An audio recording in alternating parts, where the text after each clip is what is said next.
አጅሩን ከአላህ አገኛለሁ ብሎ የረመዳን ወር ማታውን የቆመ ሰው ያለፈው ወንጀሉ ይማራል፣ ይሰረዝለታል ይላሉ ረሱል ሰለላሁ ዐለይሂ ወሰለም። አላህ መወደስ ባለበት ቦታ እያወደሱ፣ አላህን ማጥራት ባለበት ቦታ አላህን እያጠሩ፣ መለመን ባለበት ቦታ እየለመኑ ነበር ሲቀሩ የነበረው። ረጋ ብለው ማታኑ ረመዳን ወር ቁመን እንድናድር ነው የተነገረን። በምን? በቁርአን። ምን ያህል ነው ምን ቆመው ማታውን? አሁን ተራዊህ ጀምሮ አቋርጦ የሚወጣ አለደን። አሁን አንድ ጁዝ እንኳን ከብዶን አላህ ሳያት፣ አንድ ጁዝ ከኢማሙ ጋር መጨረስ ከብዶን አቋርጠን እንወጣለን። አላህ ሱብሓነሁ ወተዓላ ቁርአንን እንድንሰማ እንድናዳምጠው ያደረገን በረመዳን ወር ቁመን ነው፣ ቁጭ ብለን አይደለም። ቁማችሁ ስሙት። የቁርአን ቦታው ቀልብ ሕፍዝ ነው፣ ሽምደዳ። እኛ የነቢ ኡመት ችላ ካልነው ነገር አንዱ ቁርአንን አለመሐፈዛችን ነው። ነቢያችን እኮ ሰለላሁ ዐለይሂ ወሰለም ወቀሳ ጭምር ነው ያስቀመጡት ቁርአን ማሐፈዝን ሰው። ምን አሉ? ቁርአን ምንም ያልሐፈዘ ሰው አሉ፣ በሆዱ ምንም ቁርአን ያልሸመደደ ያልያዘ ሰው ኡምና ቤት ነው አሉ፣ ባዶ ቤት።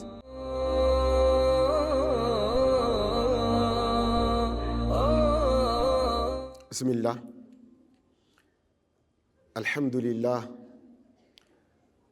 الحمد لله الذي خلق الإنسان علمه البيان والحمد لله الذي علم بالقلم علم الإنسان ما لم يعلم والصلاة والسلام على من أرسله الله رحمة للعالمين نبينا محمد وعلى آله وأصحابه وكل من اهتدى بهداه إلى يوم الدين وبعد. السلام عليكم ورحمة الله وبركاته. الحمد لله الذي هدانا لهذا وما كنا لنهتدي لولا أن هدانا الله. كهلو أسقدمي لزي لتكبروا رمضان ور لا درسن الله بزاي على كفي على لاك على مسقانا يتقباو يهون. الحمد لله رب العالمين. لرمضان مدرساتنا دال هون ودقمو በዚህ በአንቢያ መስጂድ በቁርአን ማዕድ በቁርአን ፕሮግራም ላይ እንድንታደምና እንድንከታተል ልጆች ቁርአን ቀርተው የተመረቁበት ፕሮግራም ነበርና በዚህ ፕሮግራም መድረስ በራሱ ከቁርአን ጋር በተያያዘ በአላህ ቤት መስጂድ ረመዳን ወር ላይ በጣም የተደራረበ የአላህ ኒዕማ ጸጋ ነውና ለዚህም ላደረሰን አላህ ምስጋና የተገባው ይሁን። አልሐምዱሊላህ ረብል ዓለሚን። አላህን ካመሰገንኩኝ በኋላ የዚህ ፕሮግራም በዚህ መልኩ እንዲካሄድ ሰበብ ለሆኑ የመስጂዱ አስተዳዳሪዎች፣ ወጣቶች፣ ዑለማዎች፣ ኢማሞች ጀዛሁሙላህ ኸይረን አላህ ይቀበላቸው። አዳሉ ዐለል ኸይሪ ከፋዒሊህ ነው። ወደ ኸይር ስራ ወደ መልካም ስራ የሚያመላክት ሰው ኑና ይህን ፕሮግራም እናካሄድ፣ እንዲህ አይነት ፕሮግራም አለ ኑና ታደሙ ተከታተሉ ብሎ ማለት ቀላል ነገር አይደለም። ሰው ወደ ባጢል ይጣራል። ለባጢል ለኩፍር ለክህደት ሰው ከሀገር አይደለም አህጉርን ሁሉ ተሻግሮ ይሄዳል። እኛ ለዚህ ለኸይር ስራ ለዲን ለሐቅ ለአኺራችን ቀለብ ለሚሆን ነገር እዚሁ ከተማችን ያለን ሰው አስተባብሮ ኑ ዲናችንን በጋራ እንዲያብብ እናድርግ፣ ኢማናችን እንዲያድግ እናድርግ የሚል ጥሪ ማድረግ ትልቅ ኸይር ስራ ነው። አላህ ይቀበላቸው፣ አላህ ይደዳቸው፣ በኸይር መዝገብ አላህ ያስፈርላቸው እያልኩኝ ወደ ተሰጠኝ ርዕስ እገባለሁኝ። ርዕሱ እኛና ቁርአን የሚል ነው። እኛና ቁርአን ብለን ስንል በቅድሚያ የፕሮግራሙ መሪ መግቢያ ላይ እንደጠቀሰው ያለንበት ወር የቁርአን ወር ነው። ሸህሩ ረመዳን አለዚ ኡንዚለ ፊል ቁርአን ይላል አላህ። የረመዳን ወር ጹሙ ካለን በኋላ ጹሙ የተባላችሁት ወር የረመዳን ወር ነው። የረመዳን ወር ማለት ደግሞ አለ ወሩን ሲያስተዋውቅ የረመዳን ወር ብሎ ማለት ቁርአን የወረደበት ወር ነው ይላል አላህ። ቁርአን የወረደበት ወር ነው። ስለዚህ እዚህ ጋር አሁን ጥያቄ ማንሳት እንችላለን። ምን የሚል ቁርአን ነው በረመዳን የተከበረው ወይስ ረመዳን ነው በቁርአን የተከበረው? ማን በማን ከፍ አለ? በረመዳን ወር የቁርአን ወር ነው ስንል ረመዳኑ ነው ቁርአን ነው ረመዳንን ያደመቀው ወይስ ረመዳን ነው ቁርአንን ያደመቀው? እንደ በደንብ ትኩረት እንድትሰጡት ያህል እንጂ መልሱን ብዙም እንድትገፉበት አይደለም። ሁለቱም የተከበሩ ወሮች ናቸው። የቁርአን ክብር ግን ከሁሉም ወራት ይበልጣል፣ ከረመዳንም ይበልጣል። ታውቃላችሁ ለይለቱል ቀድር በጣም የተከበረ ምሽት ነው። ኸይሩ ምን አልፍ ሸህር ከአንድ ሺህ ወር ትበልጣለች ነው የተባለላት ለይለቱል ቀድር። ለይለቱል ቀድርን ከአንድ ሺህ ወር በላይ እንድትሆን ያደረጋት ማን ነው? እንደው ሌሊዋ ብቻ ነች ወይስ ሌላ ምስጢር አለ ብለን ስንል ሌላ ምስጢር አለ። እሱ ማን ነው? ቁርአን ነው። ሲጀምር ራሱ ሱረቱል ቀድር ምን ብሎ ይጀምራል? ኢና አንዘልናሁ ፊ ለይለቱል ቀድር፣ እኛ ቁርአንን አወረድነው በለይለቱል ቀድር ይላል። ታዲያ እንግዲያውስ ለይለቱል ቀድር የከበረችው ቁርአን የወረደባት ምሽት ስለሆነች ነው ማለት ነው። ረመዳንም የከበረው ትልቅ የሆነው ቁርአን የወረደበት ወር መሆኑ ነው። ይህም ብቻም አይደለም። ነቢያችን ሰለላሁ ዐለይሂ ወሰለም የነብይነትን ማዕረግ ያገኙት በምን ወር ነው? በዚሁ በረመዳን ወር ነው። በረመዳን ወር ነው ጋሩ ሒራ ላይ ኢዕቲካፍ ላይ ባሉበት አላህን እያመለኩ ባሉበት ቁርአን ወረደ። ስለዚህ ወሩ ወር ነበረ። ብዙ ወራቶች አሉ። ግን በዚህ በረመዳን ወር አላህ ቁርአንን በማውረድ ሪሳላን በማምጣት ለይለቱል ቀድርን በውስጡ በማድረግ አከበረው፣ አተለቀው። ስለዚህ ከያንዳንዱ ጿሚ እንደ ሙስሊም ከያንዳንዱ ሙስሊም እንደ ጿሚ ደግሞ ከያንዳንዱ ጿሚ ምን ይጠበቃል? በዚህ በረመዳን ወር ስለ ቁርአን መናገር፣ ስለ ቁርአን መስማት፣ ስለ ቁርአን ትልቅነት ማወቅ ከምን ጊዜውም በላይ ሁልጊዜም አስፈላጊ ነው። ረመዳን ወር ላይ ግን በጣም አስፈላጊ ነው፣ እጅግ አስፈላጊ ነው። ከየትኛውም ርዕስ በላይ ማለት ነው። እስላም ብዙ ርዕሶች አሉት። እስላም ስንል ቁርአንና ሐዲስ ነው፣ ሌላ ነገር አይደለም። ብዙ ርዕሶች አሉት። ከሁሉም ርዕሶቹ ጎላ ብሎ መውጣት የሚገባው ቁርአን ነው። መደጋገምም ያለበት ቁርአን ነው። ለዚህ ነው ነቢያችን ሰለላሁ ዐለይሂ ወሰለም ረመዳን ወር ላይ ከጅብሪል ዐለይሂ ሰላም ጋር አብረው ካነ ዩዳሪሱሁል ቁርአን ቁርአንን ሙዳረሳ ያደርጉ ነበረ። ጅብሪልና ነቢዩ ሙሐመድ ሰለላሁ ዐለይሂ ወሰለም። ሙዳረሳ ማለት ምን ማለት ነው? መማማር እንደማለት ነው። መጠናናት፣ ማጥናት። አንዱ ያነባል፣ ሌላው ያዳምጣል። በውስጡ ባለው ማዕና ይመሰጣሉ። አላህ መወደስ ባለበት ያወድሳሉ። አላህን ማጥራት በሚገባ ቦታ አላህን ያጠራሉ። በየረመዳኑ ወር በየዓመቱ ረመዳን ወር ጅብሪልና ነቢዩ ሙሐመድ ሰለላሁ ዐለይሂ ወሰለም ቁርአንን ሙዳረሳ ያደርጉ ነበረ። በተለይ ወደ አኼራ በሄዱበት የመጨረሻው ረመዳን ወር ላይ 2 ጊዜ ነው ቁርአንን ያከተሙት። 2 ጊዜ ሙዳረሳ እያደረጉ ማለት ነው። ስለዚህ ረመዳን ወር የቁርአን ወር ነው።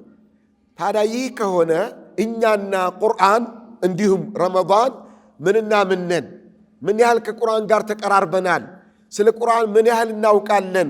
ያለንበት የቁርአን ወር ነው። ለቁርአን ተኽሲስ መደረግ አለበት ወር ነው።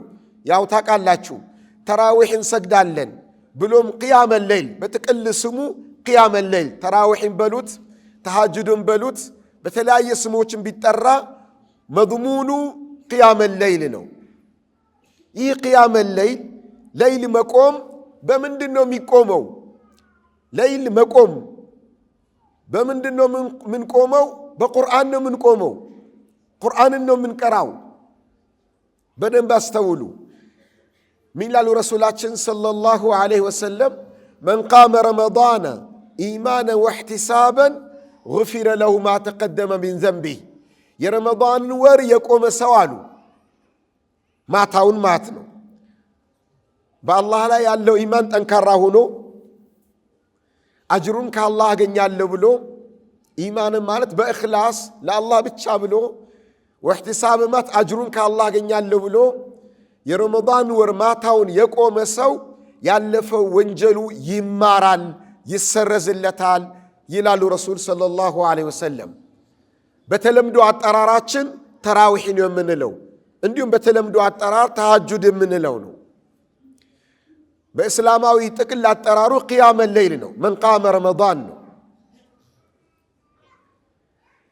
ምንድነው የምናደርገው? ተራዊህ ስንሰግድ 1 ጁዝ 2 ጁዝ 3 ጁዝ 4 5 ጁዝ የሚቀራ ይኖራል።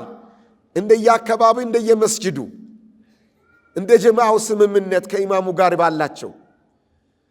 እኛውን የለመድነው ብዙ ጊዜ 1 ጁዝ መቅራትን ነው ተራዊህ ላይ። ግን እንደ እስላም በ1 ጁዝ ቆሙ አይልም።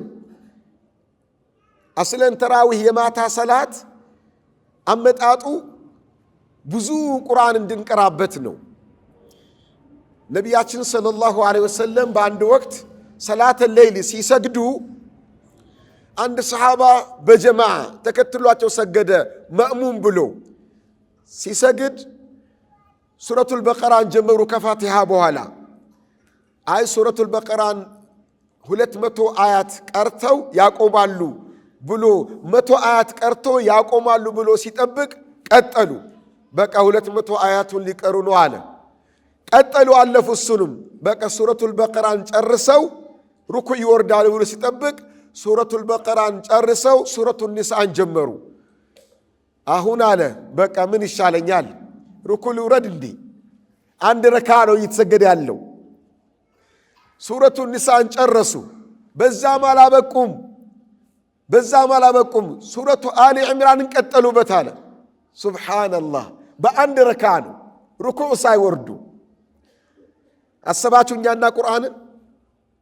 እኛና ቁርአን የትና የት ነን? አስተውላችኋል ወይስ ከበዳችሁ? ለማገናዘብም ይከብዳል አይደል? ለማነጻጸርም ይከብዳል። ወደ ጁዝ ሲቀየር 3ቱ ሱራዎች ወደ ጁዝ ሲቀየር ወደ 5 ጁዝ አካባቢ ነው። በ1 ረካ ነው። ይህን ደግሞ ያው በረሱል አቀራር ከሆነ ሰለላሁ ዐለይሂ ወሰለም ረጋ እያሉን ይቀሩ የነበረው ረጋ እያሉ አላህ መወደስ ባለበት ቦታ እያወደሱ፣ አላህን ማጥራት ባለበት ቦታ አላህን እያጠሩ፣ መለመን ባለበት ቦታ እየለመኑ ነበር ሲቀሩ የነበረው ረጋ ብለው። ስለዚህ በሳቸው አቀራር ስንት ሰዓት ፈጅቶ ይሆን 1 ረካ ላይ ቆሙ? 1 ረካ ላይ 3 ሱራ 5 ጁዝ በ1 ረካ። እንደው በአሁን ጊዜ ባለው ኖርማል በሚባል አቀራር 1 ጁዝ 30 ደቂቃ አካባቢ ይፈልጋል። ምናልባት በረሱል ሰለላሁ ዐለይሂ ወሰለም አቀራር 40 ደቂቃ ወይም 50 ደቂቃ ሊወስድ ይችላል። በ1 ረካ 30 ደቂቃ ብለን ብንወስድ 5 ጁዝ ስንት ደቂቃ ፈለገ? ስንት ሰዓት ይፈጃል ማለት ነው? 4ቱ ጁዝ 2 ሰዓት ተኩል ማለት ነው። 2 ሰዓት ተኩል በ1 ረካ ሩኩዕ ሳይወረድ ረሱል ሰለላሁ ዐለይሂ ወሰለም ሩኩዕ ሳይወርዱ 2 ሰዓት ተኩል አካባቢ 3 ሰዓት ሊሆን ይችላል ቀጥ ብለው ቆመው ቁርአንን ይቀሩ። እንዲህ ነበሩ ረሱላችን ሰለላሁ ዐለይሂ ወሰለም። እኛስ እንዴት ነን? እንዴት ነን? አስባችሁታል ወይስ ራቀን? የኛ አሰጋገድ እንዴት ነው? የኛ አቀራር እንዴት ነው? እንዲህ ሙቃራና ካላደረግን እኛና ቁርአን ብለን ካላወዳደርን መስማት ብቻ ከሆነ ብዙም ትርጉም አይኖረውም።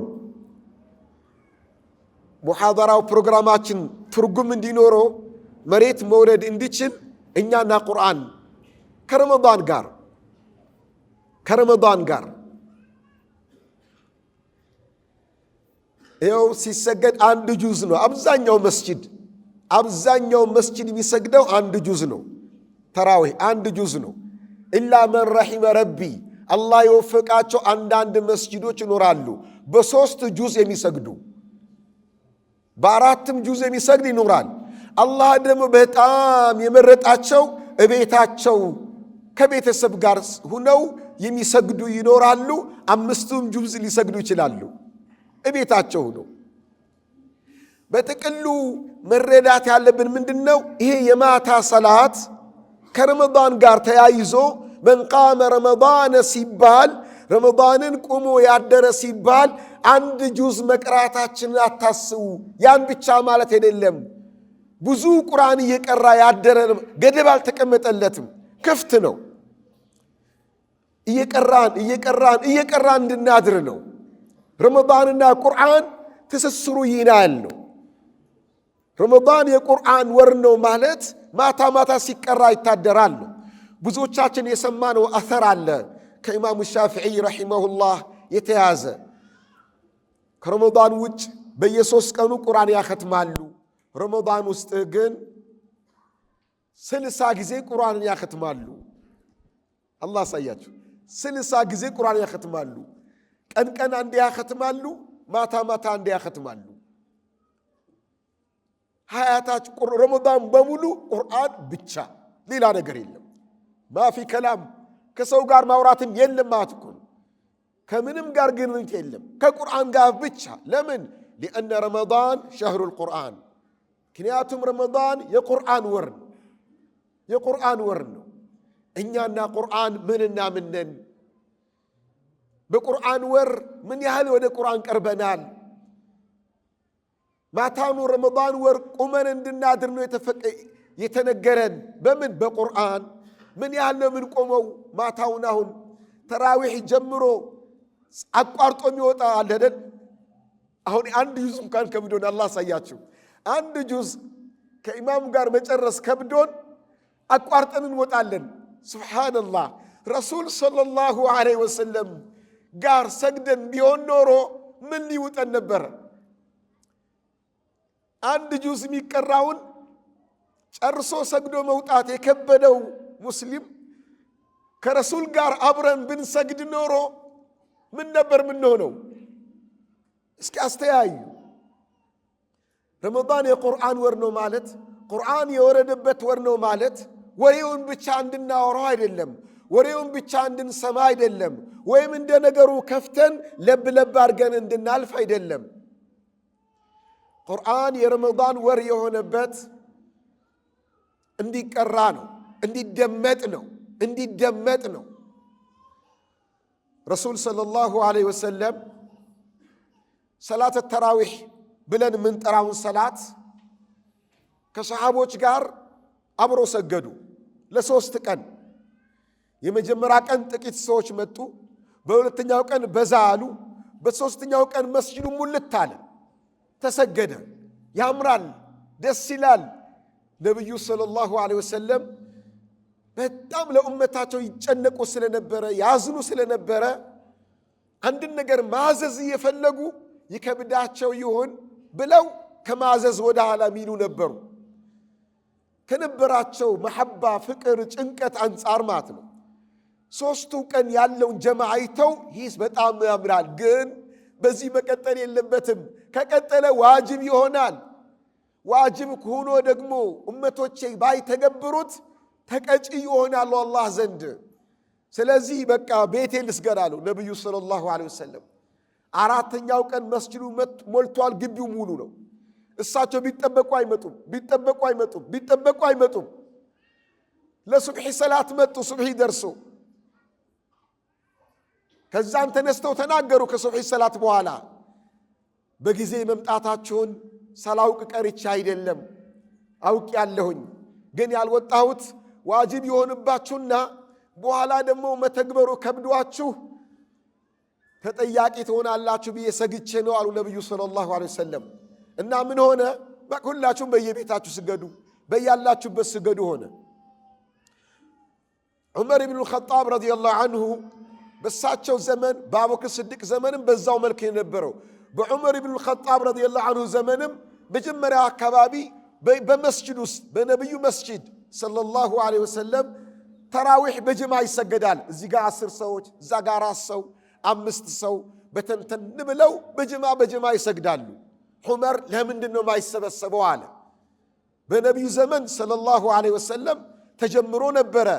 እንደ መመሪያ በቁርአን የተነገረ ነው። ቂያሙል ለይል በሐዲስም ተነግረውታል።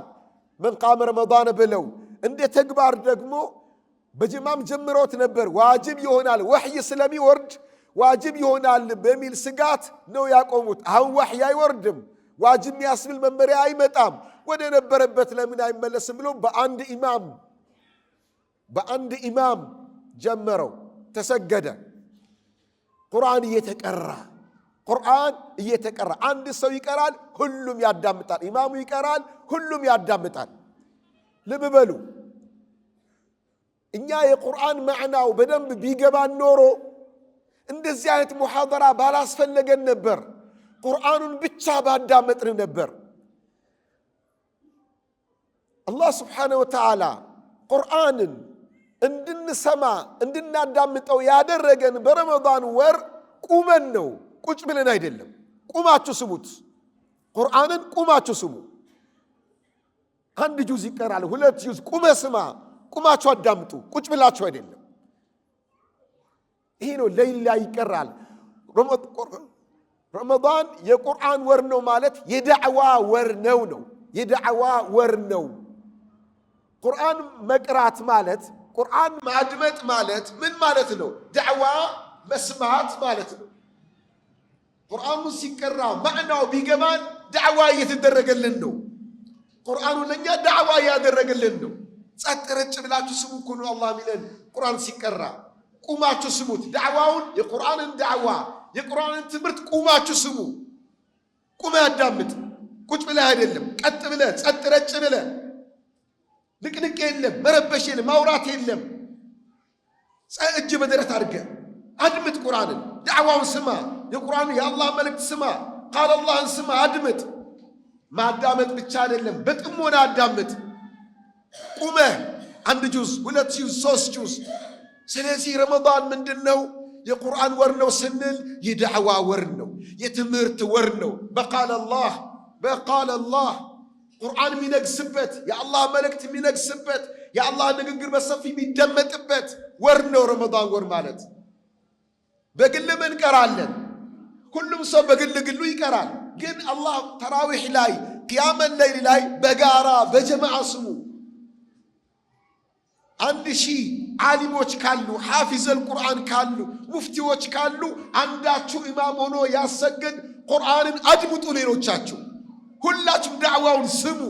ዑለማዎችን አላህ አድምጡ ዳዕዋ ይላቸዋል። ሙፍቲዎችን አድምጡ ዳዕዋ። ሓፊዘል ቁርአን በሙሉ አዳምጥ። ከአንዳችሁ ያሰግዳል፣ ሌላችሁ ያዳምጣል። ትልቅ ክብር ነው። ለቁርአን የተሰጠው ማዕረግ ነው። ለቁርአን የተሰጠው ክብር ነው። እኛ ጋር እንዴት ነው? አሁን በምን አለን? እኛና ቁርአን በምን አለን የሚለውን ነገር ራሳችንን እንፈትሽ ይገባል። በቁርአን ወር ለቁርአን ተገቢውን ክብር ካልሰጠን መች ነው ለቁርአን ተገቢውን ክብር ምንሰጠው? በቁርአን ወር ቁርአንን በብዛት ካልቀራን በብዛት ካላዳመጥን መች ነው ቁርአንን በብዛት ምንቀራው በብዛት ምናዳምጠው የሚለውን ጥያቄ እንድንጠይቅ ራሳችን እንድንገመግም እንድንፈትሽ ነው እኛና ቁርአን የሚል ርዕስ የተዘጋጀው። መርሐበን። ስለ ቁርአን ትንሽ ግንዛቤዎችን ልስጣችሁ። ቁርአን ማለት ከአላህ ስብሓነሁ ወተዓላ ዘንድ የወረደ የአላህ ስብሓነሁ ወተዓላ ንግግር ነው። ከላሙላህ የአላህ ንግግር ነው። ከአላህ ነው የመጣው። በመላኢካው ጅብሪል ዓለይሂ ሰላም አማካይነት ነው የመጣው። ይህ ቁርአን ሲመጣ በረሱላችን ሰለላሁ ዐለይሂ ወሰለም ቀልብ ላይ ነው ያረፈው። በቀልባቸው ነው ያረፈው። በጆሮአቸው ሰሙ፣ በቀልባቸው ያዙ። እዚችም ነጥብ ላይ ትንሽ ቆም ልበል። ለቁርአን ከነፈግነው ክብር ደረጃ አንዱ ቁርአንን ወረቀት ላይ ብቻ አድርገን መተዋችን ነው። ኢላ መን ረሒመ ረቢ፣ አላህ የወፈቀው ሲቀር።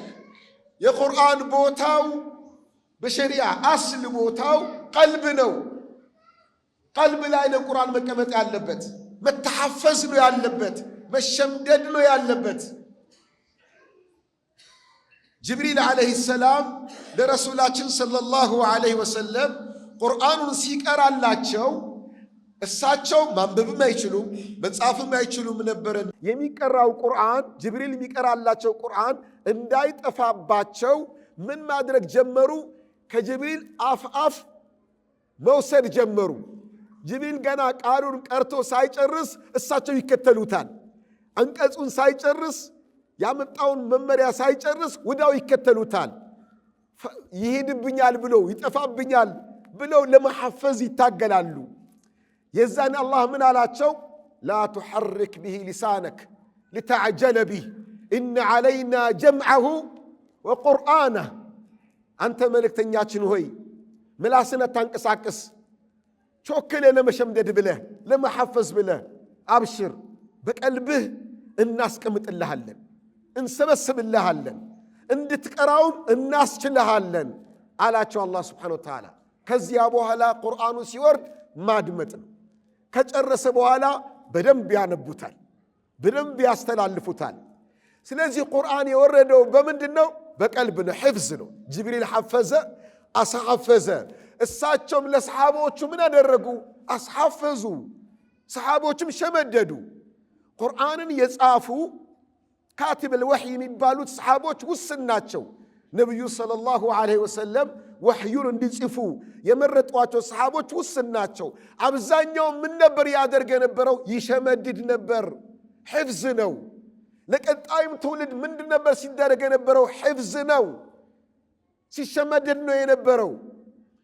አቡበክር ስዲቅ ረዲየላሁ አንሁ ቁርአን ተሰብስቦ በአንድ ጥራዝ እንዲቀመጥ ያደረገው በአንድ ዘመቻ ላይ ብዙ ሰሓቦች ቁርአን የሐፈዙ ሲሞቱ ይሄ ነገር አደጋ ነዋል፣ መሰብሰብ አለበት፣ አንድ ቦታ መቀመጥ አለበት አለ። ይኸው እንደኛ ለእኛም ዘመን በወረቀት ደረጃ የደረሰው ይሄው ነው። የቁርአን ቦታው ቀልብ ነው፣ ሕፍዝ ነው፣ ሽምደዳ ነው። እኛ የነቢ ኡመት ችላ ካልነው ነገር አንዱ ቁርአንን አለመሐፈዛችን ነው። በአንድ ወቅት ታሪክ ምን ይነግረናል? ሩሲያ አሁን ራሻ በፊት ራሻ የምትባለው ይሄ በእኛ ሀገር በደርግ ዘመን የነበረው ስርዓት ነበር የምትከተል የነበረው። ይሄ ምንድን ነው የሚባለው? ሶሻሊዝም፣ እምነትን ማጥፋት ማለት ነው። ሃይማኖት የለሽነት ነው የነበረው። ይህ አስተሳሰብ የብዙ የአውሮፓዎችም አስተሳሰብ ነበረ። እዛ ራሻ ሀገር ላይ ብዙ ሙስሊም ሀገሮች አሉ። ይሄ እስታን፣ ቱርክኒስታን፣ ምናምንስታን የሚባሉ ሀገሮች ሙስሊም ሀገሮች ናቸው። ቁርአንን መቅራት ከለከሏቸው። ቁርአንን ሰብስበው ወሰዱባቸው። ቁርአንን አቃጠሉባቸው። እምነት የለሽ እንዲሆኑ አደረጓቸው። ሰዎቹ ግን ቁርአንን ይቀሩና ያቀሩ የነበረው ምድር ውስጥ ነበር። እቤታቸው ምድር ውስጥ ቆፍሮ መሬት ውስጥ ከላይ ምንጣፍ ይነጠፋል። ቁርአንን ይቀራሉ ምድር ውስጥ ሆነው። ከዛን ፈታሽ ይመጣል። ሲመጣ ምንም የለም፣ ምንጣፍ ነው የሚታየው። ፈታሹ ሲሄድ ምንጣፉን ሲያነሱት ወደ ምድር መግቢያ ቦታ አለው። እዛ ገብተው ቁርአንን መሐፈዝ ነበር። ድንገት ብንያዝ ቁርአኑ ይወሰዳል። መሸምደድ፣ ሸምድደው ነው ያቆዩት። እንግሊዝ አሁን ፓኪስታንና ህንድ የሚባሉ አገሮች አንድ አገር ነው የነበሩት፣ አንድ አገር ነበሩ። እንግሊዝ እነዚህን አንድ አገር ስትወር ሙስሊሞች ተቋቋሟት። የዛኔ ከሁሉም ጋር ከመታገል ሙስሊሞች ለብቻ ይገንጠሉ ተባለና ፓኪስታን የምትባለው ሀገር ተገነጠለች። እዛ ደረጃ ከመድረሳቸው በፊት ምንድነው ያጠነከራቸው? ለምንድነው የሚቋቋሙን? ብዙ ሀገር በቀኝ ግዥ ገዝተናል፣ እንደዚህ አይነት ተቋሙ አልገጠመንም፣ ምንድነው ብሎ ሲያጠኑ ይህ ቁርአን ነው አሉ። በእነሱ እጅ ቁርአን ስላለ ነው። እስላም ነው እንዲህ ያደረጋቸው። እስላማት ምንድነው? ቁርአን ነው። ቁርአንን እናጥፋ ታዲያ፣ ቁርአንን ካጥፋን እንቆጣጠራቸው ነው አሉ። ቁርአን ገበያ ላይ እንዳይገኝ ያደረጉ። ቁርአን የያዘ ወንጀል ሆነ እና ዑለማዎቹ መሻይኾች ምን ያደረጉ? ቶሎ በሉ ቁርአንን ሐፍዙ አሉ። መሐፈዝ ነው ያለብን፣ ሌላ አማራጭ የለንም። ሁሉም ቁርአን እንዲያፍዝ ተደረገ። በዓለም ላይ እስከ ቅርብ ጊዜ ታሪክ ማለት ነው አንደኛ ቁርአን የሐፈዘ ሀገር የሚባለው ፓኪስታን የነበረው። ለምን? በዚህ ችግር ወደ ሕፍዝ ገቡ፣ ሐፈዙ። ቁርአን ገበያ ላይ ጠፋ ከየቦታው። ሲታይ ጥንካሬው ባሰበት እንጂ አልቀነሰም። የበለጠ ጠንካራ ሆኑ። እናሁም ምንድነው ያጠነከራቸው ታዲያ? ቁርአን የለም ሲባል ቁርአንን እኮ ሸመደዱት አሉ። ሐፈዙት። ስለ ሐፈዙት ነው ባሱ ነው እንዲያው ኧረ በቃ ወረቀት ላይ ቢቀመጥ ይሻላል በሉ በነፃ አከፋፍሉ ተባለ። አይ ለውጥ ተደርጓል፣ ይሄ አግባብ አይደለም፣ ይሄው ቁርአንን በነፃ እንኩ በወረቀት በደንብ በየቦታው ተገኘ። ምን ሕፍዙን ለመቀነስ ማለት ነው። ቁርአን ቦታው ሕፍዝ ነው። አላህ ይጠብቀዋል። እስላምን በተለያየ መንገድ አላህ ይጠብቀዋል። አላህ ቁርአንን የሚጠብቅበት አንዱ መንገድ ቁርአንን መሐፈዝ ነው። ኢና ነሕኑ ነዘልነ ዚክረ ወኢና ለሁ ለሓፊዙን። ቁርአንን ያወረድነው እኛ ነን፣ እኛው እንጠብቀዋለን ይላል አላህ። በምንድን ነው የሚጠበቀው? በወረቀት እንዳይመስላችሁ፣ በሕፍዝ ነው፣ በሽምደዳ ነው። ይህንንም አላህ በቁርአን እንዲህ ብሎ ይገልጸዋል፣ በሕፍዝ እንደሚጠበቅ ማለት ነው። በል አያቱን በይናቱን ፊ ሱዱር ለዚነ ኡቱል ዒልም ይላል አላህ። ቁርአን የአላህ አያት ነው፣ ግልጽ ነው ይላል። ቦታው የት ነው? ፊ ሱዱር አለዚነ ኡቱል ዒልም። ዒልም የተሰጡ ዑለማዎች ቀልብ ውስጥ ነው ያለው፣ በቀልባቸው ነው የሚቀመጠው። አላህ የሚጠብቀው በዚህ ነው። ስለዚህ እኛና ቁርአን ብለን አሁን ስናነጻጽር ምንድን ነው የምናገኘው? ስንቶቻችንን ቁርአን የሐፈዝ ነው? ለመሐፈዝስ ንያ አለን ወይ? ነቢያችን እኮ ሰለላሁ ዐለይሂ ወሰለም ወቀሳ ጭምር ነው ያስቀመጡት ቁርአን ማሐፈዝን ሰው ምን አሉ? ኢነ ለዚ ለይሰ ፊ ጀውፊሂ ሸይኡን ሚነል ቁርአኒ ከልበይት ልኸሪብ አሉ። ቁርአን ምንም ያልሐፈዘ ሰው አሉ በሆዱ ምንም ቁርአን ያልሸመደደ ያልያዘ ሰው ኦና ቤት ነው አሉ። ባዶ ቤት ኦና ቤት ነው አሉ። ኸይር የለውም ነው። ቁርአን መተሐፈዝ አለበት ነው። እኛና ቁርአን ከሕፍዝ አንጻር ስንመለከት አልሐምዱሊላህ ከነበርንበት እንሻላለን። ብዙ የሕፍዝ ማዕከሎች አሉ፣ ብዙ የሕፍዝ ማዕከሎች አሉ። እነዚህ የሕፍዝ ማዕከሎች ቁርአን እያሳፈዙ ነው። ብዙ ወላጆች አሉ ልጆቻቸው ቁርአን እያሳፈዙ ነው። ይሄ ጥሩ ነገር ነው። ግን በእነዚህ የሕፍዝ ማዕከላት ቁርአን የሚያሐፍዘው ማን ነው ካል ሕፃናቶች ናቸው፣ ወጣቶች ናቸው። አባቶችስ እናንተን አይመለከትም እንደ ቁርአን ማሐፈዝ? እናቶችንስ አይመለከትም እንደ ቁርአን ማሐፈዝ? ቁርአን ማሐፈዝ ማን ነው ለልጆች ብቻ ያደረገው? ማን ነው ለሕፃናት ብቻ ያደረገው? እንደውም ባይበልጥ ቁርአን ማሐፈዝ የሚመለከተው አዋቂዎችን ነው፣ አዋቂዎችን ነው። ልጆቹ ሊረሱት ይችላሉ፣ ሐቁን ላይወጡት ይችላሉ፣ ማዕናውን በአግባቡ ላይረዱት ይችላሉ ቢፈሰርላቸው እንኳን። አዋቂዎቹ ግን ሐደል ብሉግ ደርሰው ከዛ በላይ የሆኑት ግን ሐቁን ይጠብቃሉ፣ ለማዕናው ለአስተምሮቱ ተገዢ ይሆናሉ። ረሱል ሰለላሁ ዐለይሂ ወሰለም ነቢይነት የመጣላቸው በ40 ዓመታቸው ነው። ቁርአን መውረድ የጀመረው በ40 ዓመታቸው ነው። በ40 ዓመታቸው ነው ቁርአን ማሐፈዝ የጀመሩት። ለምንድነው አዋቂዎች ነጋዴው ለምንድነው ማያሐፍዘው ቁርአንን? ገበሬ ለምንድነው ቁርአን ማያሐፍዘው? ቁርአን ሕፍዝ ሲባል ለሕፃናት ለልጆች ብቻ ለምን? እኛና ቁርአን ተራርቀናል። እኛና ቁርአን ተራርቀናል። ወደ ቁርአን እንቅረብ፣ ወደ ቁርአን እንምጣ። ቁርአንን ከተውን በምን ልንመራ ነው? ቁርአን መቅራት ማለት እኮ ከአላህ ጋር መነጋገር እንደማለት ነው። ከቁርአን ጋር ጥብቅ ትስስር ሊኖረን ይገባል ነው። መርሐበን። ይህ ቁርአን የነቢ ኡመት ሰለላሁ ዐለይሂ ወሰለም የእስላም መርጅዕ ነው። የእስላም መርጅዕ ነው። እምነታችንን በተመለከተ ዲናችንን በተመለከተ መሪው ማን ነው? መሪው ቁርአን ነው። የነቢዩ ሰለላሁ ዐለይሂ ወሰለም ሐዲስ ነው። ሁለቱን ሐዲስና ቁርአንን በአንድ ቃል ለመግለጽ ወሕይ ነው። ወሕይ ነው። ቁርአንም ወሕይ ነው። ነቢዩም ሰለላሁ ዐለይሂ ወሰለም የተናገሩት ንግግር ወሕይ ነው። አላህ በሰጣቸው በተናገረው ምስክርት መሰረት ወማ የንጢቁ ዐኒል ሀዋ ኢን ሁወ ኢላ ወሕዩን ዩሓ። ነቢዩ ሙሐመድ ሰለላሁ ዐለይሂ ወሰለም የልብ ወለዱን አይናገርም፣ ከአላህ ዘንድ የመጣለትን ነው የሚናገረው ብሎናል። ሌላም የቁርአን አንቀጾች አሉ እሳቸው የሚናገሯቸው ንግግሮች በሙሉ ከአላህ ዘንድ የመጡ መሆናቸውን የሚገልጹ። ስለዚህ ይህ ቁርአን ለእኛ ምናችን ነው? መርጅዕ መመለሻችን ነው። እምነታዊ በሆነ ጉዳይ እስላማዊ በሆነ ጉዳይ ላይ ምንጭ ምንቀዳው ከቁርአንና ከሐዲስ ነው። ይሄ ነገር የእስላም አካል ነው ብሎ አንድ ሰው ብሎ ቢለን ከየት አገኘህ ነው የምንለው? ከቁርአንም ቁል ሃቱ ቡርሃነኩም ኢን ኩንቱም ሳዲቂን፣ አምጡ ማስረጃችሁን፣ የምትናገሩት እውነት ከሆነ አምጡ ማስረጃ ነው። ከየት? ከቁርአን ነው። ቃለ አላህ ወቃለ ረሱሉላህ ሰለላሁ ዐለይሂ ወሰለም። አስሉ ቁርአን ነው፣ መነሻው ቁርአን ነው። ስለዚህ አንድ ኡማ አንድ ማህበረሰብ ቁርአንን ችላ አለ ማለት እስላምን ችላ ብሏል ማለት ነው። እስላምን ትቷል ማለት ነው። ቁርአንን ችላ ብለን የነቢዩንም ሰለላሁ ዐለይሂ ወሰለም ሐዲስ ችላ ብለን እስላምን እንይዛለን ማለት ዘበት ነው፣ ሊሆን አይችልም። አንድ ነገር ሊያሞኝን አይገባም። አሁን በማዕከላችን ቁርአን የሐፈዙ ሐዲስን የሐፈዙ ብሎም ማዕናውን የሚያውቁ ዑለማዎች በእኛ መሃል መኖራቸው ሊያሞኘን አይገባም። እነዚህ ዑለማዎች አንድ ቀን ወደ አኺራ መሄዳቸው አይቀርም። ረሱል ሰለላሁ ዐለይሂ ወሰለም እንደሄዱት፣ ሰሓቦቹ፣ ሰለፎቹ፣ ቀዲሞቹ እንደሄዱት እነዚህ ዑለማዎች በድንገት ወደ አኺራ መሄዱብን ምን ሊውጠን ነው? እኛና ቁርአን የትና የትን ያለ ነው? አሁን ስለ ቁርአን ነው በሰፊ የምንናገረው። ወደ ሐዲስ ብንመጣ የበለጠ ያስለቅሳል። የነቢዩ ሰለላሁ ዐለይሂ ወሰለም ሐዲስ እየተዘነጋ ነው፣ እየተሐፈዘ አይደለም።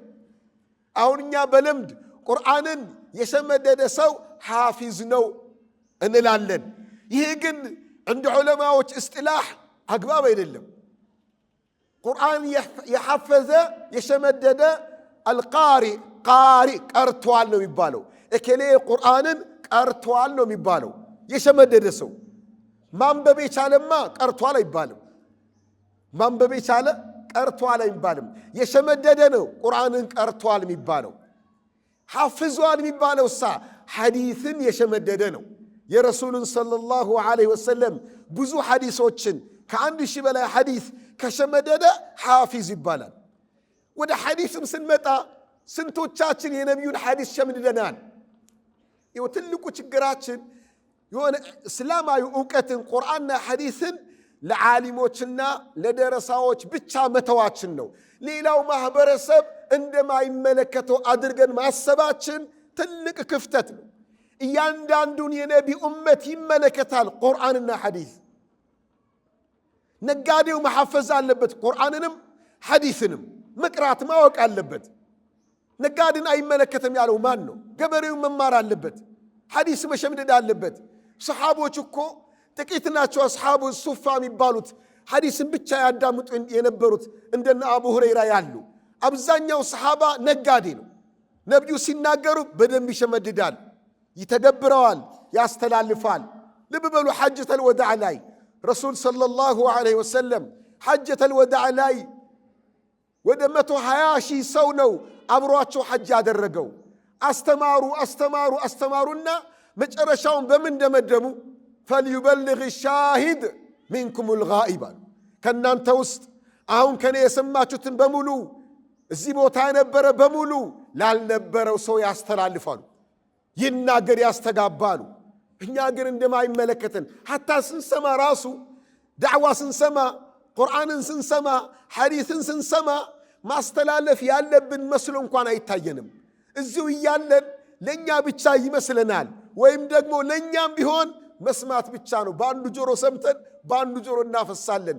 ፕሮግራሙ ካለቀ በኋላ ስለምን ነበር የዛሬ ፕሮግራም ከተባለ በጣም ደስ የሚል ፕሮግራም ነበረ። ስለምን ነበር ጠፋኝ ርዕሱ።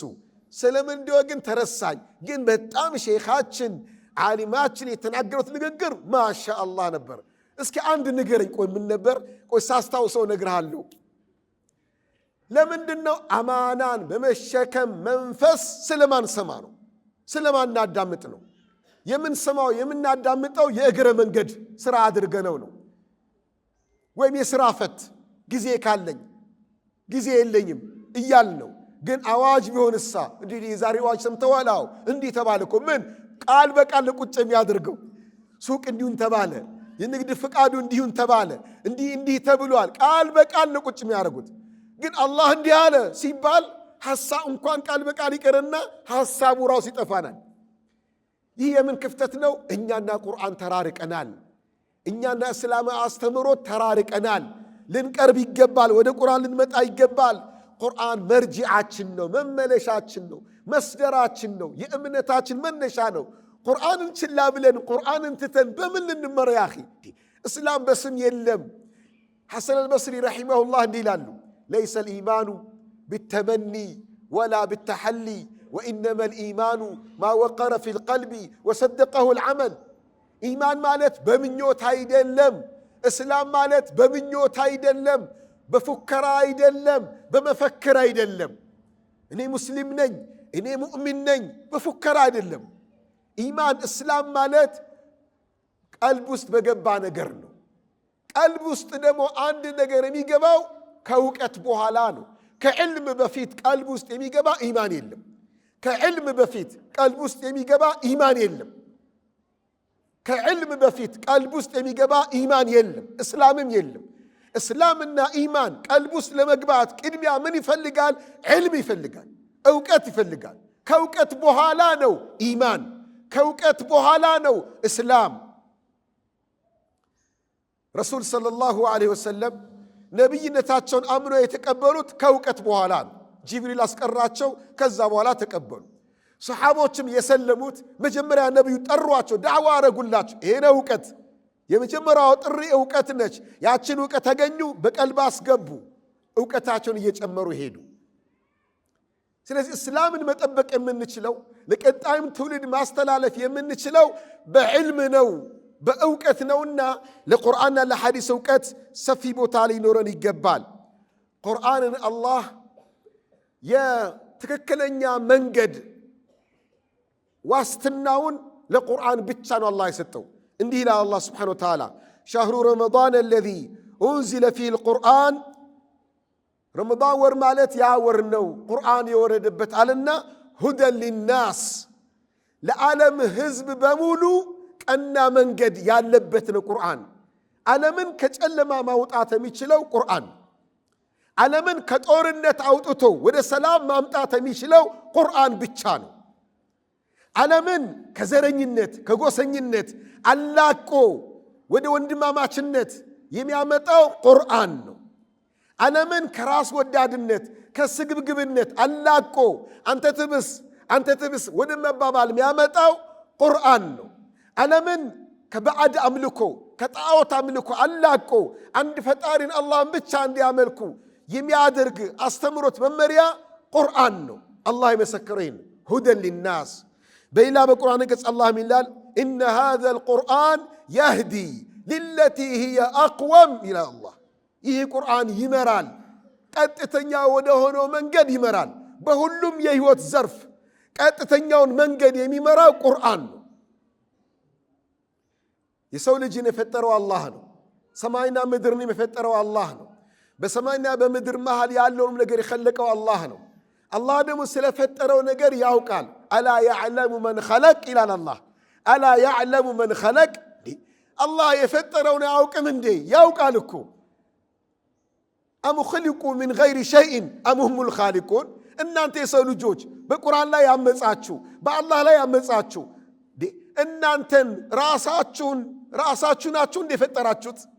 ወይስ ያለምንም ነገር ዝም ብላችሁ ተፈጠራችሁ እንዴ? አይደለም። ስለዚህ እናንተን የፈጠረው አላህ ስለ እናንተ 100% የሚያውቁ አላህ ብቻ ነው። እናንተ የሰው ልጆች ስለ እናንተ ስለ ራሳችሁ ማወቅ አትችሉም፣ ደካማ ናችሁ።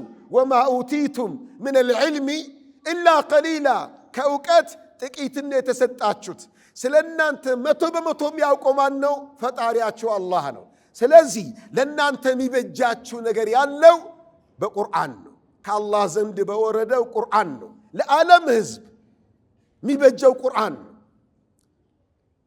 ለሰው ልጅ ቀና መንገድ እንዲሆን የወረደ ነው ቁርአን ነው።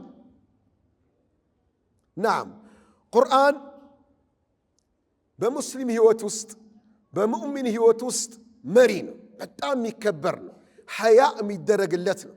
ሐያ አላህ እንዲህ ይላል ወማ ካነ ሊሙእሚኒን ወላ ሙእሚነትን ኢዛ ቀደ አላሁ ወረሱሉሁ አምረን أن يكون لهم الخيرة من أمرهم عند سو مسلم نين مؤمن نين بلو سيابكا كالله زند بمتا بقرآن بتلالف ممريا زوريا قويسكي ليلا ماراج لفلق ليلا أيقباو من الله أيقباو الله كتناقر مكبل مك دساله ألاله ليلا قديني إيه نفسيا إيه شيطان إيه عمزنا يا الله باريانه أمنهال مسلمنا لقرآن كدمياسد لقرآن بوتاسد كراس بلاي الله بقرآن بيلا وتالله ديلان يا أيها الذين آمنوا لا تقدموا بين يدي الله ورسوله إن أنت أمانيوش لال ميان ناقروا معنا ندور اللي ببلو أمانيوش إنه ميان ناقروا مؤمن إنه ميان ناقروا فلاسفاوش نايدلم لعقلاتو تلك بوتا يسطوت نايدلم لنفسيات تلك بوتا يسطوت نايدلم لشيطان لهوا تلك بوتا يسطوت نايدلم يا أيها الذين آمنوا إن أنت يأمناتشوي ማመን ማለት ምን ማለት ነው? ማመን ማለት ምን ማለት ነው? ማመን ማለት ቃሉ በደንብ ልብ ብላችሁ ትኩረት አድርጉ። ማመን ማለት በገይብ ነገር እውነት ነው ብሎ ገይብን እውነት ብሎ መቀበል ነው። በአምስቱም የስሜት ህዋሳቶቻችን ማንደርስበት የሆነውን ነገር ሲነገረን አምኛለሁ ብሎ መቀበል ኢማን ይባላል። አይተ መቀበልማ ማመን አይባልም። አቅልህ ተረድቶት ተገንዝቦት በደንብ ያረጋገጠውን ነገርማ መቀበል ኢማን አይባልም። ኢማን ማለት አቅልህንም የአላህ ባሪያ አድርገህ ሙሉ አካልህን የአላህ ባሪያ አድርገህ ሰሚዕና ወአጣዕና ስትል ነው አምነሃል የሚባለው። አይቶ በማረጋገጥማ ማመን አይባልም። ይሄንማ ፍርዓውንም አምኖ ነበረ። ፍርዓውን እኮ በሞት አፋፍ ላይ ሆኖ እያለ ላኢላሃ ኢለላህ ብሏል እኮ። ግን ካየ በኋላ ነው ሰው ሊሞት ሲል መጨረሻው ይታየዋል። ካየ በኋላ ነው አልአን አለው አላህ። አሁን ነው የምታምነው፣ ዋጋ የለውም አለው። በገይብ ነበር ማመን የነበረብህ። አላህ እንዲህ ብሏል፣ መርሐባ። ነብዩ እንዲህ ብለዋል፣ መርሐባ። ሰሚዕና ወአጣዕና ስትል አምነሃል። እነዚህ ነው አላህ ያ አዩሃ الذين آمنوا የሚለው እነዚህ ነው ያመኑ፣ እጅ እግራቸውን ለአላህ ይሰጡ። የአላህ ባሪያ ባሪያ ማለት ምን ተቃላችሁ? አላህ በብዙ ቦታ ቁርአን ውስጥ ያ ዒባድ ይላል፣ ባሪያዎች ይላል። በሐዲስም በሐዲስ ቁድሲም የአላህ ባሪያ ባሪያ ማለት ምን ማለት ነው? የግል ፍቃድ የሌለው፣ የግል ምቾት የሌለው፣ የግል ሐሳብ የሌለው፣ የግል ማንነት የሌለው፣ ማንነቱ ሐሳቡ ከማን ነው? ከገዢው ነው። ይህ ነው ባሪያ የሚባለው። ገዢው ባሪያ ይለዋል፣ ባሪያው ደግሞ ለገዢው ያንተ ባሪያ ነኝ ይላል። አብድ ማለት ይሄ ነው። ቆም አሁን እኛ ጾም እየጾምን ነው። ለምንድን ነው የምንጾመው? ለምንድን ነው የምንጾመው? የአላህ ባሪያ ስለሆነ አይደል እንዴ? የአላህ ባሪያ ስለሆነ እኮ ነው። አትብሉ አለን፣ እሺ አንበላም። ወደ አቅላችን ብንመጣ እንዴ ለምንድን ነው ማንበላው? ምግብ ሐላል ነው ተፈቅዷል። ለምንድን ነው ማን ሐራም አይደለም? አልሰረኩኝ የሰው ሐቅ አይደለም። ለምንድን ነው የምራበው? እንዴ እንዴት ነው ማልበላው የሚል ሊል ይችላል አቅላችን። ለምንድን ነው ማልበላው ይላል። ግን የአላህ ባሪያ መሆናችንና በአላህ ያመን መሆናችን አትብሉ ሲለን መርሐባ ሰሚዕና ወአጣዕና። እነዚህ ነው አላህ ቁርአን ላይ የሚያናገረው። እነዚህ ናቸው ትክክለኛ የአላህ ባሪያ የሚሆኑት፣ የረሱል ሰለላሁ ዐለይሂ ወሰለም ተከታይ የሚሆኑት፣ ወደ አቅላቸው የሚመጡ፣ ወደ መሰለኝ ወደ ደሳለኝ የሚመጡ፣ ከማህበራዊ ህይወት ጋር ከዘመናችን ጋር ከወቅቱ ጋር እንዲህ ያሉ የሚያገናዝቡ ሰዎች የአላህ ባሪያ አይደሉም። ወይ የዘመኑ ባሪያ ናቸው፣ የአካባቢያቸው ባሪያ ናቸው፣ የአቅላቸው ባሪያ ናቸው፣ የስሜታቸው የሃዋቸው ባሪያ ነው የሚሆኑት። አመኑ የሚለውን ቃል ማመን ማለት የሆነ አንድ ሰው መጥቶ የሆነ ወሬ ነገረህ ሲነግርህ ነው። ግን እኔ አንተን አምነሃለሁ፣ አላየህም፣ በቦታው የለህም፣ የሌላ ቦታ ወሬ ነው መጥቶ የሚነግርህ ነው። እንዲህ እንደዚህ ነው እንዴ? ለምሳሌ እንበልና አሜሪካ የሚባል ሀገር እናውቃለን አይደል እንዴ? አታውቁም? ታውቃላችሁ አይደለም? ሂዳችኋል? እዛ ሀገር የሄደ ሰው አለ? በአይኑ ያየ ሰው አለ? በአቅልስ የሚገኝ ነው? በአቅል አሜሪካ የሚባል ሀገር አለ የሚል አቅል ይነግርሃል? አይነግርህም። እና አምነን ግን ተቀብለናል። ለምን? ሰዎች ነገሩን። ሰዎች ነግረውን ነው። ሂዶ የመጡ ነገሩን፣ ያዩ ነገሩን፣ በዜና ሰማን እንዳለ አድርገን ተቀበል።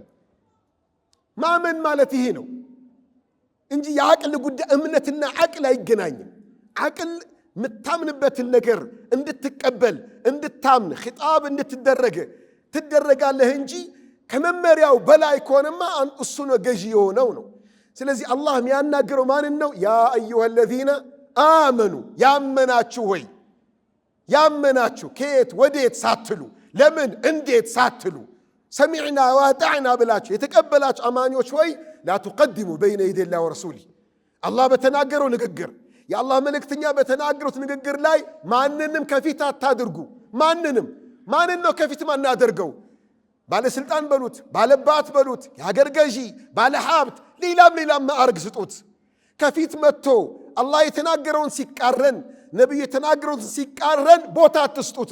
ቅድሚያ ለቃል አላህ ቅድሚያ ለቃል ረሱሉላህ መሆን አለበት እንጂ لأقوال البشر ولآرائهم ولاجتهاداتهم ولطموحاتهم ቅድሚያ እንዳሰጡ لا تقدموا ما ነው ታዲያ لا تقدموا ሚለን ሌላው የመخلوቅን ነገር የመخلوቅን አስተሳሰብ ወደ ኋላ አድርጋችሁ የኻሊቅን ከፊት አድርጉ ይላል አላህ Subhanahu Wa Ta'ala። ይህ ማለት ምን ማለት ነው? ትክክለኛ የአላህ ባሪያ መሆናችንን ምን አረጋግጥበት ነው። ይሄኛ ቤት ያለ ቁርአን ነው። በየመስጂዳችን ያለ ቁርአን ነው። የተሐፈዘው ቁርአን ነው። ለዚህ ቁርአን ቦታ ስጡ ነው የሚለው አላህ Subhanahu Wa Ta'ala። ይገርማችኋል ረሱላችን ሰለላሁ ዐለይሂ ወሰለም ለቁርአን አስተምሮት ለአስተምሮቱ ብቻ ሳይሆን ቅድሚያ እንድንሰጥ የተነገረን ቁርአንን ለሐፈዙ ሰዎችም ቅድሚያ ስጡ ብለውናል። ሚያጅብ ነው። ቁርአን የሐፈዘም ሰውየው ራሱ ቅድሚያ ይሰጠዋል። በሰላት ሲሰገድ ምን አሉ?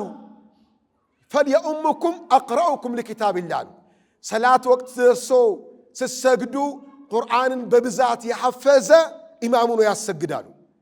በእድሜ ወጣት ሊሆን ይችላል፣ ልጅ ሊሆን ይችላል። ቁርአን የሐፈዘ ኢማም ይሆናሉ። ሙቶ ያ ጀናዛው ማሻአላህ የሞተ ቁርአን የሐፈዘ ሰው ሙቶ ሲቀበር አንድ ላይ በሆነ አጋጣሚ የሞቱ ሰዎች በአንድ ቀብር የሚቀበሩ ከሆነ ቁርአን የሐፈዘ ቀድሞ ይቀበር ይላሉ ረሱል ሰለላሁ ዐለይሂ ወሰለም። ይህ ለቁርአን ያለው ክብር ነው። አስተምሮቱ ብቻ አይደለም፣ መመሪያው ብቻ ለቅድሚያ የሚገባው ሐፊዞቹ ራሱ ዓሊሞቹ ራሳቸው ቅድሚያ ይገባቸዋል፣ ክብር ይገባቸዋል። እንደምታውቁት በእስላም ለዑለማዎች ትልቅ ክብር ነው ያላቸው። በጣም ትልቅ ክብር ነው ያላቸው። ከባለስልጣን የበለጠ ከባለ ሀብት የበለጠ ምድር ላይ ከነብይ በኋላ ትልቅ ክብር ያለው ዓሊም ነው። በምን ተከበረ አትሉ? በጎሳው ነው? በከለሩ ነው? በንግግር ችሎታው ነው? አይደለም። ቁርአን ውስጡ ላይ ስላለ ነው። ውስጡ ላይ ቁርአን ስላለ ነው። በል አያቱን በይናቱን ፊ ሱዱር الذين اوتوا العلم በውስጣቸው ቁርአን ስላለ ዑለማዎች ይከበራሉ። እና ለቁርአን ቅድሚያ ልንሰጥ ይገባል። ጀይድ ቁርአንን ከፊት ካደረገ በኋላ አላህ ቀጥሎ ምን ይላል? አላህ اتبعوا ما انزل اليكم من ربكم ይላል አላህ። በሉ ተከተሉ እናንተ ቁርአን ከፊት እናንተ ከኋላ اتبعوا ተከተሉ ما انزل اليكم من ربكم ከጌታችሁ ዘንድ የወረደውን ነገር ተከተሉ። ቁርአንን ላስከትል አትበሉ፣ ቁርአንን ልምራ አትበሉ፣ ከፊት አትሁኑ ብሎ ከለከለን። በኋላስ ቀጥ ብለን ደግሞ እንዳንቆም ምን አለ? اتبعوا በሉ ከኋላ ተከተሉ። ቁርአን ከፊት እናንተ ከኋላ ተከተሉ። ما انزل اليكم من ربكم ቅድም እንዳልኳችሁ ما انزل ማለት ወህይም ጭምር የረሱል ሐዲስም ጭምር ነው። ከአላህ ዘንድ ነው የወረደው። ሱናን ተከተሉ፣ ቁርአንና ሐዲስን ተከተሉ ከኋላ ሁናችሁ ይላል አላህ Subhanahu Wa Ta'ala። ስለ ቁርአን ሰሃቦች ብዙ ብለዋል። ጥቂቱን ለማንሳት ያህል علي بن أبي طالب رضي الله عنه ይላሉ القرآن ظاهره أنيق وباطنه عميق لا تفنى عجائبه ولا تنقضي غرائبه ይላሉ። ቁርአን ከውጭ ሲታይ አቤት ማማሩ ሸበላ የሚያምር ነገር ነው ይላሉ። ውስጡ ደግሞ በጣም ጥልቀት አለ። ቁርአን ቢፈሰር አያልቅ። አንዱ አንዱን ይፈስራል። አንዱ አያት ሌላውን አያት ይፈስራል። ለዚህ ነው አላህ ተደቡር አድርጉ ተፈኩር አድርጉ በቁርአን የሚለን ማዕናው ጥልቅ ነው አለ። የቁርአን አጃኢቡ አያልቅም። የቁርአን ጉዱ አያልቅም። በተሰማ ቁጥር ይመስጣል፣ ያስለቅሳል። ለምሳሌ የአባትን ሞት ሰማህ ልበል፣ አለቀስክ። ከአንድ ዓመት በኋላ ሰዎች መጡና አባት ሞት አይደል ቢሉ ታለቅሳለህ እንዴ? ታለቅሳለህ? አታለቅስም። ቁርአን ግን ዛሬ ተቀራለህ ታለቅሳለህ። የዛሬ ዓመትም ሲቀራልህ ታለቅሳለህ። ሁል ጊዜ ቀልብን ላይ መልእክት የሚያስተላልፍ ተጽዕኖ የሚያደርግ ነው ቁርአን። የቁርአን አጃኢቡ ገራኢቡ አያልቅም ይላሉ ዑመር ኢብኑ ኸጣብ ረዲየላሁ ዐንሁ እንዲህ ይላሉ ለው ጠሁረት ይሄ ነው እኛን የቸገረን ለው ጠሁረት ቁሉቡና ማ ሸቢዕና ሚን ከላሚላህ ከዑመር ኢብኑ ኸጣብም ተዘግቧል ከዑስማን ኢብኑ ዓፋንም ይህ አባባል ተዘግቧል። ቀልባችን ከወንጀል ጽድት ጥርት ብትል ኖሮ ቁርአንን ቀርተን አንጠግበውም ነበር። ቁርአንን አድምጠን ሰምተን አንጠግበውም ነበር። ቀልባችን በወንጀል ታጨቀችና ቁርአን መቅራት ሰለቸን፣ ቁርአንን መስማት ሰለቸን። የወንጀላችን ብዛት ነው ይላሉ። አላህ ቀልባችን ንጹህ አላህ አድርግልን። ዓብደላህ ብን መስዑድ ረዲየላሁ ዐንሁ እንዲህ ይላሉ መን አራደ ልዕልመ ፈልዩሰዊር ልቁርአን ይላሉ። ዕልም የፈለገ ሰው እውቀት ዕልመ ዱንያ ወልአኺራ ልብ በሉ ያ ጀማዓት አልኸይር። ዕልም ሲባል በእስላም አስተምሮት አካዳሚ እውቀት፣ ሃይማኖታዊ እውቀት የሚባል ልዩነት የለም። በደንብ አስተውሉ። አልእስላም ሻሚል ለኩል ሸይ፣ እስላም ሁለገብ ነው። ሁሉም እውቀት እስላም ውስጥ አለ። ማፈረጥና ፊል ኪታቢ ምን ሸይ፣ ምንም የቀረ ነገር የለም። የዲን ዑለማዎቻችን ልበሉ በተለይ አካዳሚክ የተማራችሁ ዲግሪ አለን ማስትሬት አለን ሌላም ፕሮፌሰር ሆኖ አለከለ ስትሉ ከዓሊሞች ከአንድ ዓሊማችን አትበልጡም። ከዓሊሞቻችን አትበልጡም። ዓሊሞቻችን ጋር ያለው ዕልም ዱንያ ወልአኺራ ነው። አዎ የሀገር ጉዳይ ሆኖ ከፍ አልተባሉ። የሀገር ጉዳይ ሆኖ የሀገር ጉዳይ ስላችሁ የመጣንበት ታሪክ የመጣንበት ፖለቲካ ሆኖ ዑለማዎቻችን የሚናቁ ለዑለማዎቻችን ቦታ ማይሰጥ ክብር ማይሰጣቸው ሆኖ እንጂ የእስላም ዑለማዎች ከማንም ጋር የሚወዳደሩ አይደሉም። ከማንም ጋር ኢንሻአላህ አላህ ወደ ቦታቸው አላህ ይመልስልን። ኢትዮጵያ ውስጥ ያለውን እስላምን ለማጥፋት ከአጼዎቹ ዘመን ጀምሮ ሲሰራብን የነበረው ዑለማውና ማህበረሰቡን መነጣጠል ነው የተሰራው። ዑለማው ማህበረሰቡ በዑለማው እንዳይመራ፣ ዑለማው ማህበረሰቡ ጋር እንዳይገናኝ፣ ዕልሙን እንዳያስተላልፍ እንዳያስተምር፣ ሐላልና ሐራምን፣ ተውሂድና ሽርክን፣ ሱናና ቢድዓን፣ ዋጅብን፣ እስላምን በሙሉ እንዳያስተምር መሃል ላይ በማስፈራራት በማሰር በመግደል ዑለማዎች ጋር ጠጋሚንን አንተ በማስደንገጥ ዑለማዎችን የሚኸድምን በማስደንገጥ በተለያየ መንገድ ዑለማዎች ታርደዋል። ወሎ ብዙ ታሪክ አለው። ዑለማዎች የታረዱበት ያ ታሪክ መለወጥ አለበት። የሚለውጠው ማን ነው? ከማንም አንጠብቅም። እኛን የምንለውጠው ዑለማዎቻችንን በማክበር ቁርአንን በማክበር ሐዲስን በማክበር ቁርአንና ሐዲስን ለተሸከሙ ትልቅ ቦታ ስንሰጥ ቀጣይ ትውልድ እንደዛ መሆን ይመኛል። አንተ ፕሮፌሰር የአዱንያን ፕሮፌሰር እያደነክ የአዱንያን ዶክተር እያደነክ ዑለማዎች ልጅህ መቼ ዓሊም ይሆንልሃል? አይሆንልህም። ልጅህ አንተን አይቶ ነው የሚያድገው። ዑለማዎችን ስታደንቅ ሐፊዘል ቁርአን ስታደንቅ መሻይኾችን ስታደንቅ ስታከብር ልጅህም እንደነሱ መሆን ይፈልጋል፣ እንደነሱ መሆን ይመኛል ማለት ነው። አንተም ትመኛለህ ያን ነገር። ስለዚህ ለዑለማዎቻችን አላህ የሰጣቸው ቦታ ላ ነግሉ ፊህም ድንበር አናልፍም፣ አናመልካቸውም፣ አንለምናቸውም፣ አንከጅላቸውም። ግን አላህ የሰጣቸውን ክብር በአግባቡ ልንሰጣቸው ይገባል እያልኩ ያለሁት ኢትዮጵያ ውስጥ ያሉ ዑለማዎች አላህ የሰጣቸው ቦታ አላገኙም ነው። ያ ክብር መገኘት አለበት። አሁን በዚህ ሌላ ርዕስ ሆንብኛል እንጂ ሰፊ ርዕስ ነው። በጣም ልንወቃቀስበት የሚገባ ርዕስ ነው። እኛና ዑለማዎቻችን ምንና ምንን ብንል በጣም ያስተዛዝብ ብዙ ነጥብ ማንሳት ይቻላል። አልሙሂም ምን ይላሉ ዓብደላህ ብን መስዑድ መን አራደ ልዕልመ ፈልዩሰዊር ልቁርአን፣ ዕልም የፈለገ ሰው ከቁርአን ጋር ይታገል ይላል። በቃ ዕልም ትፈልጋለህ፣ እውቀት ትፈልጋለህ፣ ምሁር ዓሊሞን ትፈልጋለህ፣ ከቁርአን ጋር ታገል። ቁርአንን ውደድ፣ ቁርአንን አፍቅር፣ ቁርአንን ተማር፣ ቁርአንን ተደብር አድርግ፣ ከቁርአን ጋር ሐያትን አድርግ፣ ዓሊም ትሆናለህ። ይሄን ነው አላህ ነቢያችን የተናገሩት ኢነላህ ለየርፈዑ ቢሃዘ ልኪታብ አቅዋመን ወየضዑ ቢህ አኸሪን። አላህ በዚህ በቁርአን የተነሳ የብዙ ሰዎችን ደረጃ ከፍ ያደርጋል፣ የሌሎችን ዝቅ ያደርጋል። በምን? በቁርአን ዓሊሙን ትፈልጋለህ? ዓለይከ ብልቁርአን። ንግግርህ ሁሉ ቃለ አላህ ቃለ ረሱሉላህ ከሆነ ከአንተ በላይ ማንም የለም ዱንያ ላይ እንዳንተ ዓሊም የሆነ ሰው ካልሆነ በስተቀር። ፈኢነ ፊህ አለ ምክንያቱም ቁርአን ዕልሙ ልአወሊነ ወልአኺሪን የድሮ እውቀት ቁርአን ላይ አለ፣ ወደፊት የሚመጣም እውቀት ቁርአን ላይ አለ። ሐሰን አልበስሪ ረሒመሁላህ እንዲህ ይላሉ ኢነ ሃዛ ልቁርአን ቀድ ቀረአሁ ዓቢድ። ይህ ቁርአን ባሪያዎችም የቀሩት ነው፣ ሕፃናትም የቀሩት ነው። ወለም የንተሁ ኢላ ዕልሚ ማ አራደ አላሁ ብሂ ኢላ ብተፈኩር ወተደቡር። ታዲያ ግን የቁርአኑን ሙራዱን የሚያገኘው ማን ነው? ተደቡር ያደረገ ነው። ተደቡር ተፈኩር ያደረገ ነው። ቁርአንን ስንቀራ ተደቡር ማድረግ አለብን። ትልቁ የቁርአን የወረደበት ሀደፍ ዓላማው ተደቡር እንድናደርግ ነው። አፈላ የተደበሩነ አልቁርአነ አም ዓላ ቁሉቢን አቅፋሉሃ ይላል አላህ። ምን ነካቸው እነዚህ ሰዎች? ቁርአንን ተደቡር ለምን አያደርጉ? ለምን አያስተነትኑትም? ለምን በመልእክቱ ለምንድነው ማይመሰጡት? መልእክቱን ለምንድነው ማይረዱት? ወይስ ቀልባቸው ላይ ተቆለፈባቸው እንዴ?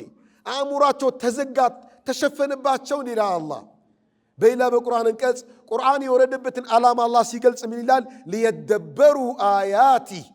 ቁርአን የወረደው መልእክቱን ተደቡር እንድታደርጉት እንድትረዱት ነው፣ እንድትገነዘቡት ነው። ማንበብ ብቻ አይደለም፣ መሸምደድ ብቻ አይደለም። ያማ ከሆነ በሌላ ቁርአን አንቀጽ አላህ ወቅሷል። ማንበብና መሸምደድ ብቻ ከሆነ ማናስተነትን ከሆነ ማዕናው መልእክቱን ማንማረው ማንገነዘበው ከሆነ እንዲህ ይላል አላህ ከመሰሊ ሒማሪን የሕሚሉ አስፋራ ይላል አላህ። እነዚህማ እንደ አህያ ናቸው። አህያ መጽሐፍትን ይሸከማል፣ ብዙ መጽሐፍትን። ውስጡ ምን አለ ብለህ ብትጠይቀው ምንም ያውቀው ነገር የለም። መልእክቱን መረዳት አለባችሁ።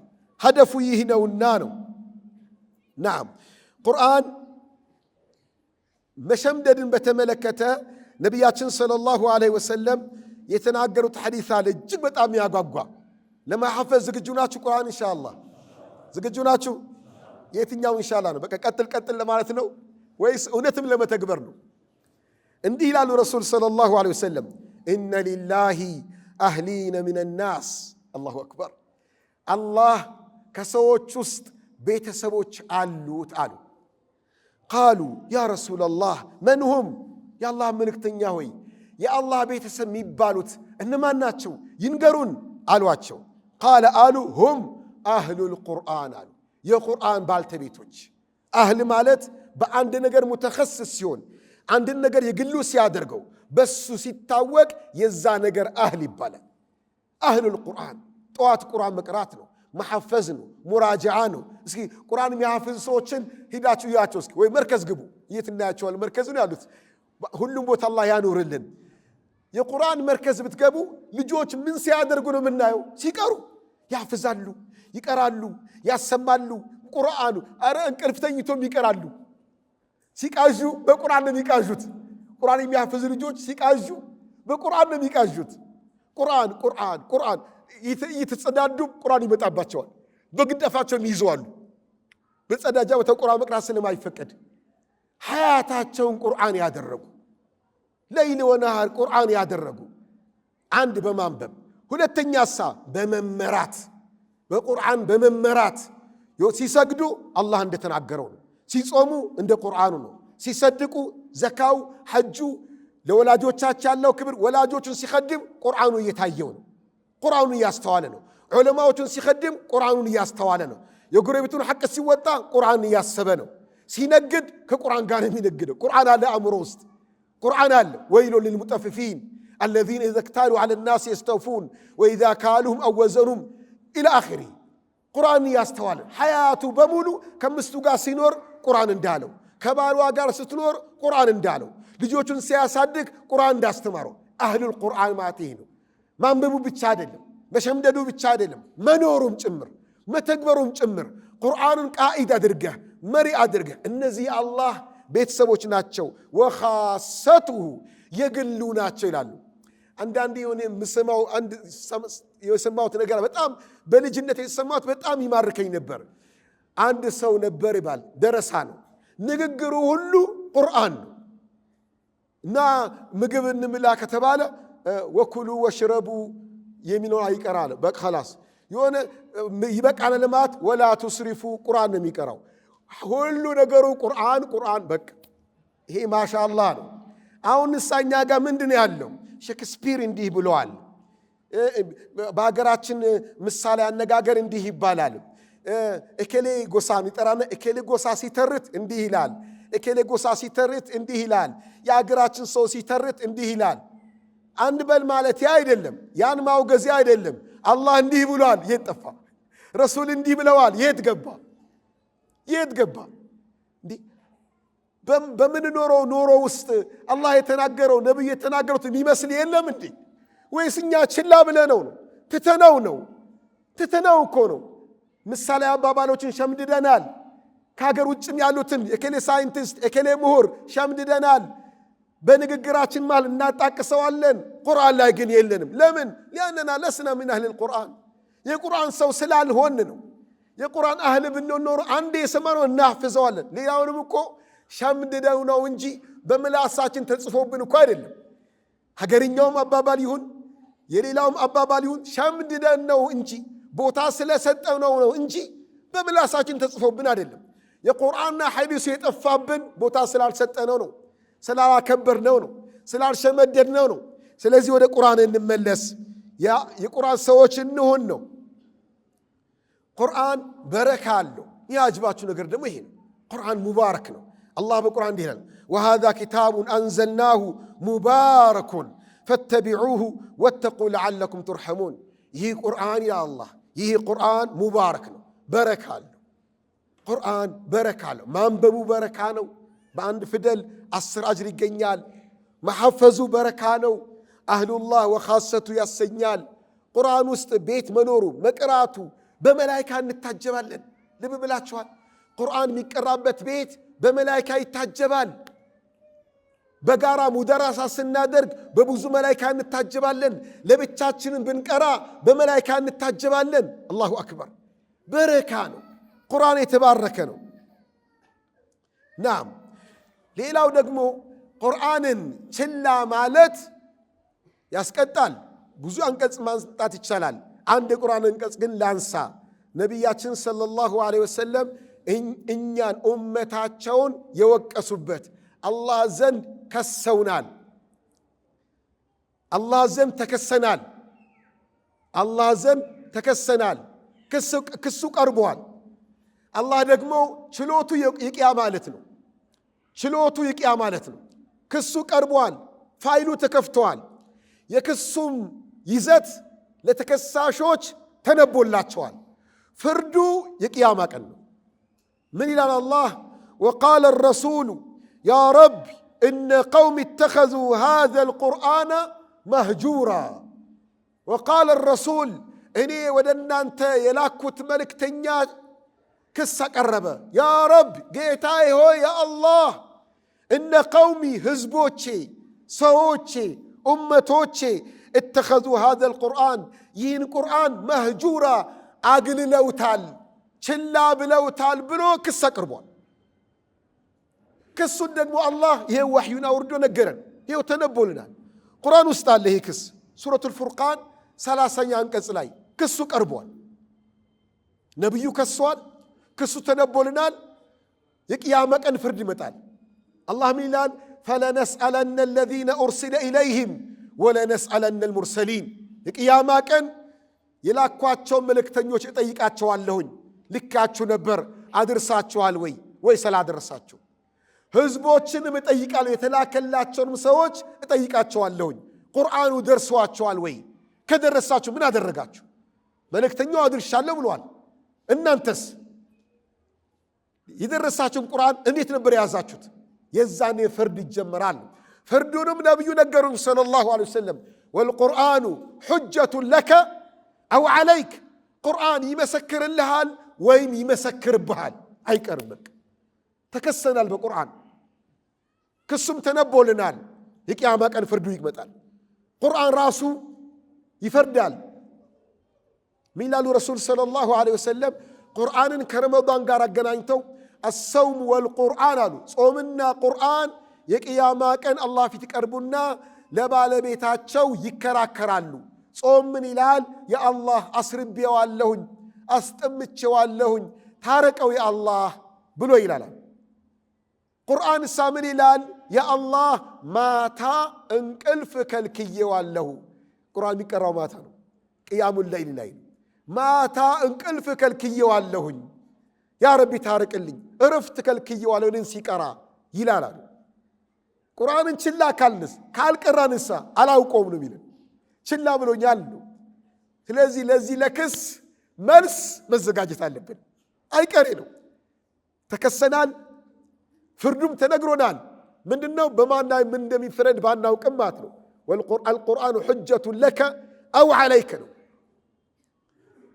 የቁርአን ሰዎች ከሆን ለቁርአን ቅድሚያ ምንሰጥ ከሆነ በመማር በማስተማር በመተግበር ጀነት ነን ኢንሻአላህ ቁርአንን ችላ ካልን ከዘነጋን ግን ይመሰከርብናል ስለዚህ ቁርአንን ትኩረት ልንሰጠው ይገባል ቁርአን ሌላው በጣም ደስ የሚለው መድኃኒት ነው ቁርአን መድኃኒት ነው ስለ ሐጅር القرآن ህዝቦቼ ቁርአንን አግልለዋሉ በሚለው ዙሪያ ላይ ዑለማዎች የማግለልን አይነቶች ጠቅሰዋል አንዋዑ الحجر ብለው ማለት ነው ከነዛውስ አንዱ ቁርአንን አለማንበብ አሁን አልহামዱሊላህ ረመዳን ወር አላህ አዝኖልን ረመዳንን ሰጥቶናል ሸይጣን አስሮልን ብዙ ነገሮችን አመቻችቶልን ወደ አላህ ተመልሰናል ቁርአን እየቀራን ይብዛም ይነስም ቁርአን መቅራት የሚችል ሆኖ ቁርአን ማይቀራ ሙስሊም ረመዳን ላይ አለ ብያለልም ምናልባት አላቅም ሚቀራበት ቁርአን የሌለው በገጠር ላይ አለ ቁርአን ሚቀራበት የሌለው ሰው ካልሆነ በስተቀር ወይም ቁርአን ያላሐፈዘ ሰው ካልሆነ በስተቀር